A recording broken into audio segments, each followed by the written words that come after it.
सवाल नंबर पहले का तीसरा पार्ट है 2x² minus 6x plus 3 equal to 0।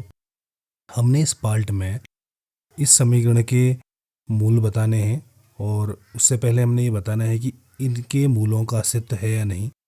तो इसके लिए सबसे पहले हमने इस समीकरण की तुलना द्विघात समीकरण के मानक रूप ax² plus bx plus c बराबर 0 से करनी पड़ेगी। इसी को हम लिख देते हैं।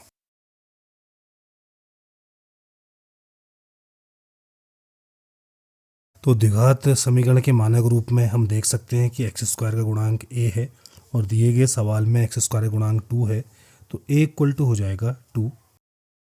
द्विघात समीकरण के मानक रूप में x का गुणांक b है और सवाल पे x का गुणांक -6 है, तो b इक्वल टू हो जाएगा -6। द्विघात समीकरण के मानक रूप में कांस्टेंट टर्म c है और दिए गए सवाल में कांस्टेंट टर्म 3 है, तो c इक्वल टू हो जाएगा 3।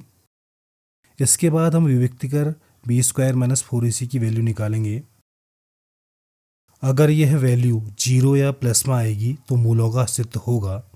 तो हमने यहाँ पे वैल्यू रख देनी है, b का स्क्वायर है यानी कि -6 का स्क्वायर हो जाएगा, -4ac यानी कि 4 इंटू a की वैल्यू रख देंगे और c की वैल्यू रख देंगे। a की वैल्यू 2 है, c की वैल्यू 3 है, इक्वल टू -6 का स्क्वायर होता है 36, माइनस का साइन ऐसे रहेगा, 4 इंटू 2 इंटू 3 हो जाएगा 24, और जब हम इन्हें माइनस करेंगे तो आ जाएगा 12। तो हम यहाँ पे देख सकते हैं कि b² माइनस 4ac की जो वैल्यू आई है 12 आई है।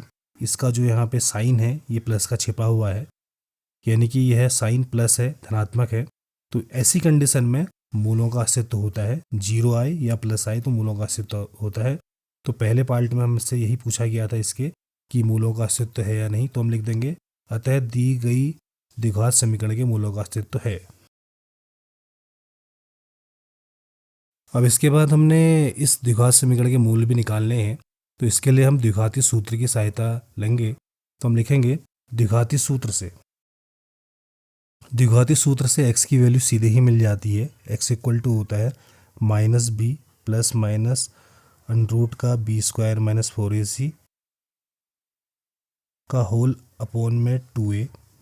तो जब हम वैल्यू रखेंगे तो ये हो जाएगी x equal to -b, b की वैल्यू यहाँ पे -6 है, तो एक तो फॉर्मूले का माइनस, एक b का माइनस, यानी कि यहाँ पे -6 एक और आ जाएगा, 2 माइनस हो चुके हैं।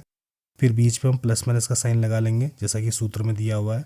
√ b² माइनस 4ac की वैल्यू हम निकाल चुके हैं, ये 12 आई है, तो यहाँ पे हम 12 वैल्यू रख देंगे अपॉन पे 2 इंटू a की जगह पे आया हुआ है 2। तो यहाँ से हमें x की वैल्यू मिल जाएगी प्लस का 6 यानी कि 6 प्लस माइनस 12 के हम फैक्टर कर सकते हैं। 12 के जब हम फैक्टर करेंगे 2 से डिवाइड करेंगे तो 6 टाइम, फिर 2 से डिवाइड करेंगे तो 3 टाइम्स, फिर 3 से डिवाइड करेंगे तो 1 टाइम्स। तो ये हो जाएगा 2 इंटू 2 इंटू 3 का होल अपॉन में 2 इंटू 2।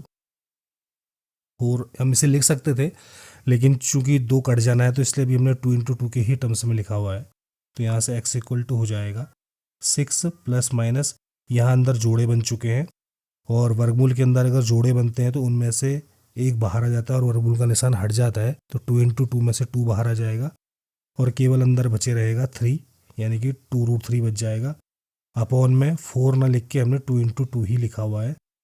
तो यहाँ से x की वैल्यू हो जाएगी, अब ऊपर हमें 2 कॉमन मिल जाएगा, तो यहाँ से 3 बचेगा, प्लस माइनस ऐसे रहेगा और यहाँ से 2 बाहर चले जाएगा तो केवल √3 बचेगा का होल अपॉन में 2 इंटू 2। जैसे ही ये कॉमन आया है तो ये नीचे वाले 2 को काट सकता है, तो यहाँ से हमें x की वैल्यू मिल चुकी है। तो यहाँ से मिल चुकी है 3 प्लस माइनस √3 अपॉन पे 2। इसको हम बॉक्स में डाल देंगे। चूंकि हम अगर प्लस चिन्ह लेंगे तो x की वैल्यू मिल जाएगी 3 प्लस √3 अपॉन 2, उसको हम ज़्यादा सॉल्व कर नहीं पाएंगे। और माइनस वैल्यू लेंगे तो x की वैल्यू मिलेगी 3 माइनस √3 अपॉन 2, उसको भी हम सॉल्व नहीं कर पाएंगे। तो या तो आप सीधे यहीं पे आंसर लिख दें, और अगर आप प्लस माइनस चिन्ह लेना चाहते हैं तो एक बार ले सकते हैं। मैं एक बार यहाँ पे लिख दे रहा हूँ। प्लस चिन्ह लेने पे x की वैल्यू हो जाएगी 3 प्लस √3 अपॉन 2, और माइनस चिन्ह लेने पर हो जाएगी x की वैल्यू 3 माइनस रूट 3/2। इससे ज़्यादा हम इन्हें सॉल्व नहीं कर पा रहे हैं, तो इसलिए ये हमारे आंसर हो चुके हैं। यहाँ पे भी अगर आंसर हम लिख दें तो उससे कोई दिक्कत नहीं आनी है। इन दोनों का मिक्सअप फॉर्म ही यही है।